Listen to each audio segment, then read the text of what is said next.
esta persistente y agotadora postura de superioridad moral. Miren lo que son capaces de hacer con los que defendemos a los pueblos originarios, los hacen desaparecer, asesinan a sus dirigentes, los silencian. Y todas estas declaraciones agota de verdad, pero produce un profundo daño.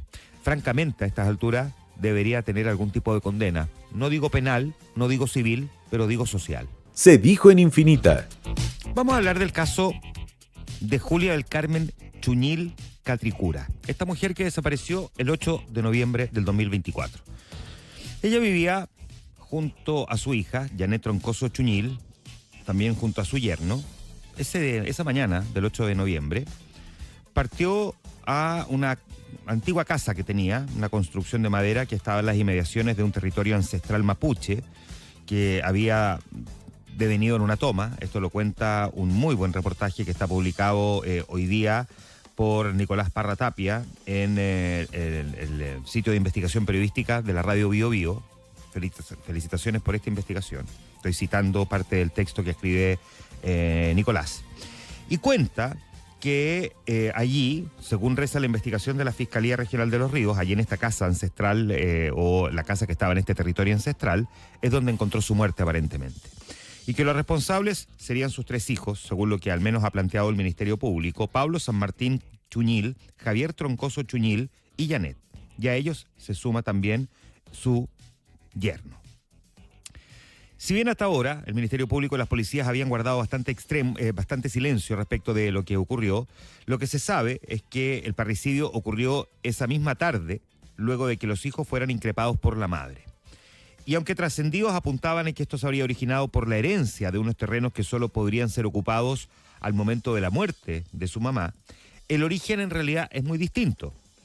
Dicen los que conocen de la investigación que se habría dado producto del robo que protagonizó uno de sus hijos, Javier, en contra de un vecino de esta mujer, un hombre de 90 años de edad. Él vivía en una media agua colindante a esta casa de esta mujer, que de hecho era cuidado por esta misma víctima muy frecuentemente. Ella lo iba a cuidar, un hombre ya de edad avanzada.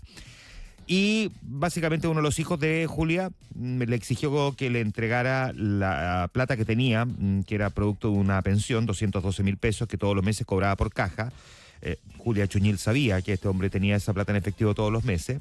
Y en simple, lo que dicen conocedores de la investigación, el mismo día de la desaparición de esta mujer, ella, al enterarse de lo que estaba pasando, fustigó a sus hijos. Todo esto se sabe por la declaración del ex yerno de esta mujer, que atestiguó recién en la causa. Y según con la investigación, Javier, uno de los hijos, se abalanzó sobre el anciano con golpes de puño en el rostro para amenazarlo con un cuchillo en el cuello. Ella, al intervenir, fue atacada y el altercado se intensificó y terminó en la muerte de Julia, quien habría sido asfixiada por Javier. Él y Pablo habrían trasladado el cuerpo hasta un lugar hasta ahora desconocido, donde habría sido enterrado. Y se presume que fue inhumada en las cercanías de su casa, de ahí que se retomaran nuevamente las excavaciones en el sitio donde se cree ocurrió este crimen. Básicamente los hijos de la mujer y el yerno sabían entonces cuál fue el destino de esta mujer. La mataron, uno de ellos la mató, los otros fueron testigos y colaboraron en su inhumación porque ella intentó defender a su vecino que estaba siendo objeto de golpes para robarle su pensión por parte de uno de sus hijos. Los hermanos optaron deliberadamente por ocultar el cadáver, quemar su ropa, guardar silencio respecto de lo que pasó e incluso mentir a las autoridades. Según el Ministerio Público, acordaron que Janet, la hija, formulara una falsa denuncia por presunta desgracia ante Carabineros.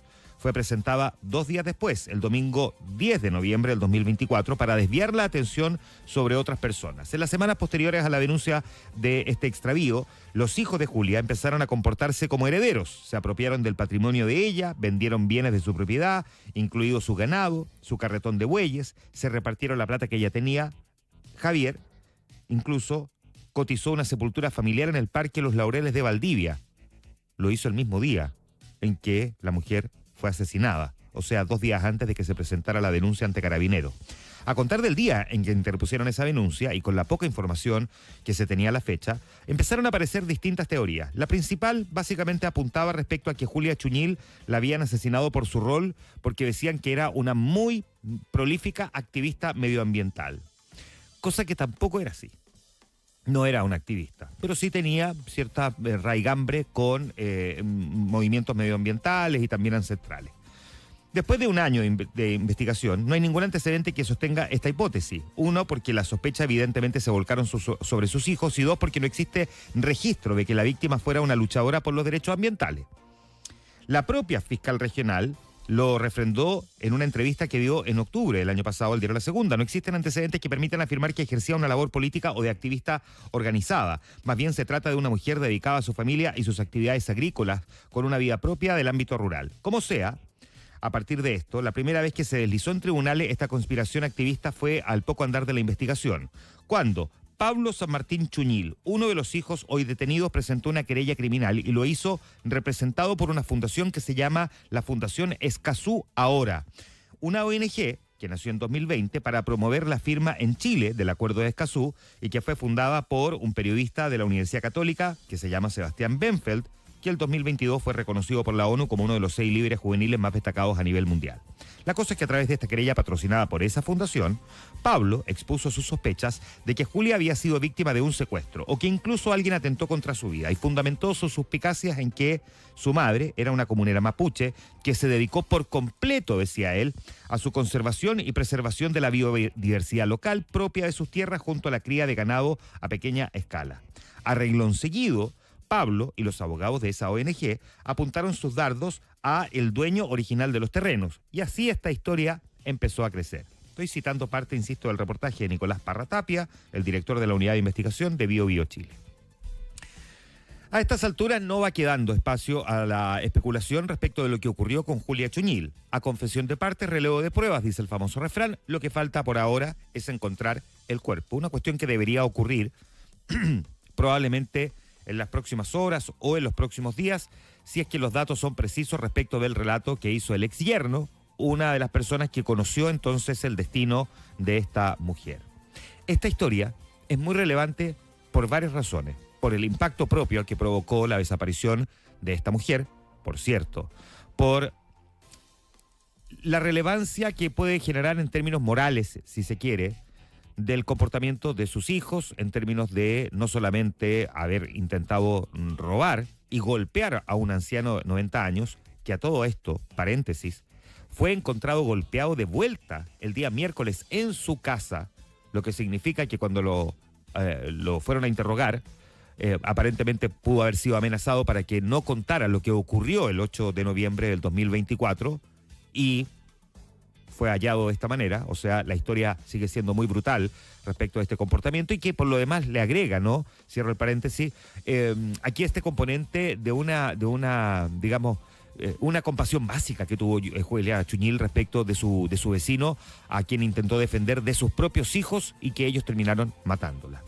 La historia en sí misma es dramática, es triste, golpea, afecta a toda una comunidad. A nadie le gusta escuchar historias de que hijos matan a sus madres, ni viceversa, ¿no? Pero tiene un componente adicional del que poco se ha hablado y que es bueno que lo pongamos sobre la mesa. Hubo declaraciones que van desde el presidente de la República, la vocera de gobierno y parlamentarios apuntando a un crimen o al menos una desaparición vinculada a la defensa territorial mapuche, que llevó al presidente de la República a plantear ciertas sospechas. Lo mismo la vocera de gobierno Camila Vallejo. No imputó delitos, hay que ser muy preciso al respecto, pero sí lo hicieron en cambio parlamentarias como por ejemplo las diputadas Camila Musante y Lorena Pizarro.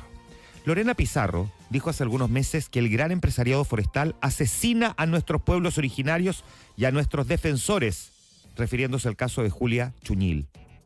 La silenciaron para siempre, refiriéndose también a lo mismo la diputada Camila Musante. Ya que estamos con refranes, para hablar y comer pescado hay que tener mucho cuidado. Lo que hemos visto en estos días, a propósito del caso de Naín Retamal, y donde por supuesto el desfile de declaraciones de lo que vamos a hablar en un ratito más, ha llevado a que hoy día la izquierda esté viviendo una de sus crisis más profundas después de muchos años. En este caso en particular, la verdad es que cuesta entender cuando se trata de autoridades que se compren una teoría, se compren una versión, que además sintoniza mucho con sus propias convicciones, y que las planteen abiertamente, sin siquiera dar espacio a la duda, ni mucho menos a la delicadeza de un caso como el de la desaparición de esta mujer. Esta persistente y agotadora postura de superioridad moral, miren lo que son capaces de hacer con los que defendemos a los pueblos originarios, los hacen desaparecer, asesinan a sus dirigentes, los silencian, y todas estas declaraciones, insisto, agota de verdad, pero produce un profundo daño. Esta persistencia de querer mostrarse como defensor de algo y para poder, digamos, lucir tu posición, tratas de validarla, además mostrando que la contraparte no solo abusa, roba, arrasa con las tierras de pueblos originarios, sino que incluso son capaces de asesinar, y se citó al gran empresariado. Francamente, a estas alturas debería tener algún tipo de condena. No digo penal, no digo civil, pero digo social. Por eso lo editorializamos esta mañana. Es un caso doloroso, es un caso brutalmente doloroso, pero que no tuvo la altura de miras por parte de las autoridades. Hay que ser muy cuidadoso respecto de lo que se dice. Esperar el avance de la investigación. Plantear las teorías es correcto. Darlas por sentado es no solo incorrecto, sino que es abusivo. Es abusivo comunicacionalmente, es querer acarrear agua a tu molino, es querer buscar perpetuar esta lógica de la persecución. Da la sensación de que hay algunas figuras como Lorena Pizarro que tocan siempre la misma tecla. A mí me gustaría saber qué declaraciones van a formular Lorena Pizarro, Camila Musante y también la vocera de gobierno y el presidente de la República una vez que este caso haya quedado completamente resuelto, cuando aparezca el cuerpo y cuando se haya acreditado que quienes la mataron fueron sus hijos. Y ni siquiera por quedarse con sus tierras, sino porque la mataron defendiendo a un vecino por una pensión de 212.000 pesos.